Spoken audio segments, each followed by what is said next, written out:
जय भोलेनाथ। प्रिय भक्तगणों, धर्म ज्ञान चैनल पर आपका स्वागत है। आज मैं आपको भाद्र अमावस्या की कथा सुनाने जा रही हूँ। हिंदू धर्म में अमावस्या का बहुत महत्व होता है। अमावस्या के दिन पूर्वजों का तर्पण और उनके नाम का दान करने का महत्व है। अमावस्या के दिन भगवान शिव और माता पार्वती की उपासना की जाती है।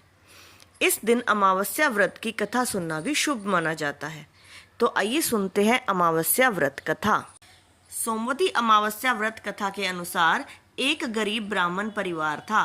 उस परिवार में पति पत्नी एवं उसकी एक पुत्री भी थी।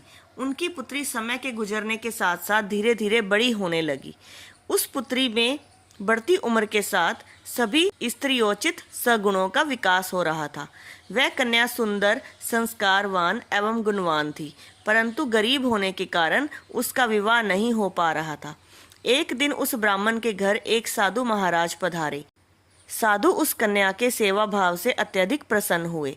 कन्या को लंबी आयु का आशीर्वाद देते हुए साधु ने कहा कि इस कन्या के हाथ में विवाह योग्य रेखा नहीं है। तब ब्राह्मण दंपत्ति ने साधु से इसका उपाय पूछा। कन्या ऐसा क्या करे कि उसके हाथ में विवाह योग बन जाए।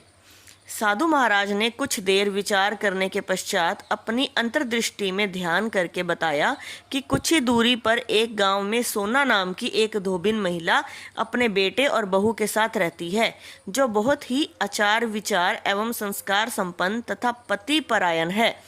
यदि यह सुकन्या उस धोबिन की सेवा करे और वह महिला इसकी शादी में अपने मांग का सिंदूर लगा दे तथा उसके बाद इस कन्या का विवाह हो जाएगा, तो इस कन्या का वैधव्य योग मिट सकता है।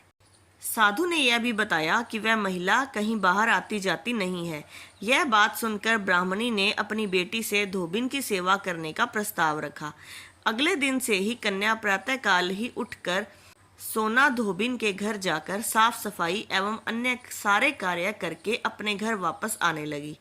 एक दिन सोना धोबिन अपनी बहू से पूछती है कि तुम तो सुबह ही उठकर सारे काम कर लेती हो और पता भी नहीं चलता।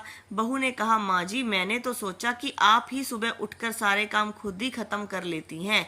मैं तो देर से उठती हूँ। यह सब जानकर दोनों सास बहू घर की निगरानी करने लगी कि कौन है जो सुबह ही घर का सारा काम करके चला जाता है।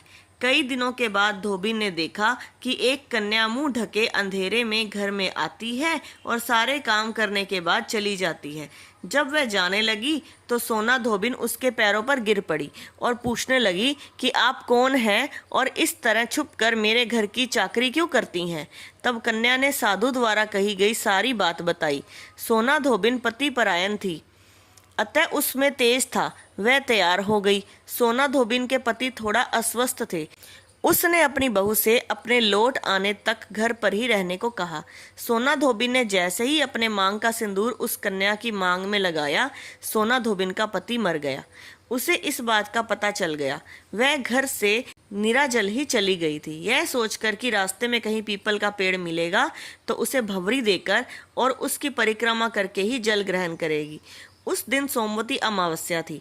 ब्राह्मण के घर मिले पुए पकवान की जगह उसने ईंट के टुकड़ों से 108 बार भंवरी देकर 108 बार पीपल के पेड़ की परिक्रमा की और उसके बाद जल ग्रहण किया।